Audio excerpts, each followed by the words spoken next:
ఆ గజాననుడి జననం గురించి ఈ వీడియోలో తెలుసుకుందాం.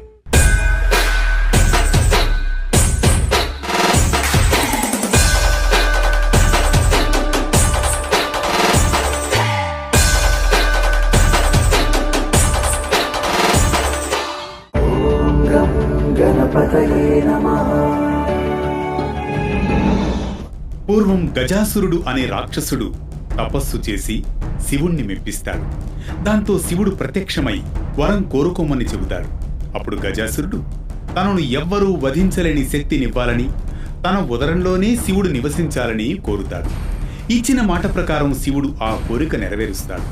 భర్త పరిస్థితి తెలిసి బాధపడిన పార్వతీదేవి తన పతిని విడిపించాలని విష్ణువును కోరుతుంది. అప్పుడు శ్రీ మహావిష్ణువు గంగిరెద్దును ఆడించే వేషంలో వెళ్లి గజాసురుణ్ణి మెప్పించి శివుణ్ణి తీసుకుని కైలాసానికి బయలుదేరుతాడు.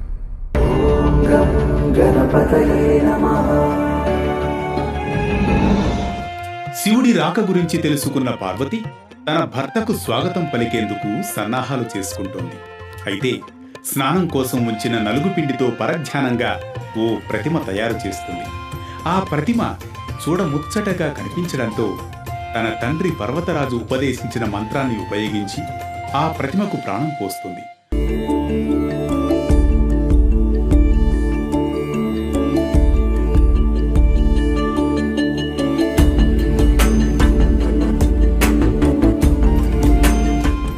ముద్దుగా ఉన్న బాలుణ్ణి చూసి మురిసిపోతుంది. ఆ బాలుణ్ణి కాపలాగా ఉంచి పార్వతీదేవి స్నానానికి వెళుతుంది. అయితే అప్పుడే వచ్చిన శివుణ్ణి ఆ బాలుడు అడ్డగిస్తాడు. లోపలికి పోనివ్వనని నిలువరిస్తాడు. తన మందిరంలోకి తనను వెళ్లనివ్వకపోవడంతో కోపోద్రిక్తుడవుతాడు శివుడు. అంతే ఆ బాలుడి శిరస్సును ఖండిస్తాడు. బాలుడి అరుపు విన్న పార్వతీదేవి జరిగిన ఘోరాన్ని చూసి కన్నీళ్లు పెట్టుకుంటుంది. దీంతో శివుడు గజముఖుడి శిరస్సును తెప్పించి ఆ బాలుడికి అతికించి ప్రాణం పోసి గజాననుడు అని నామకరణం చేస్తాడు.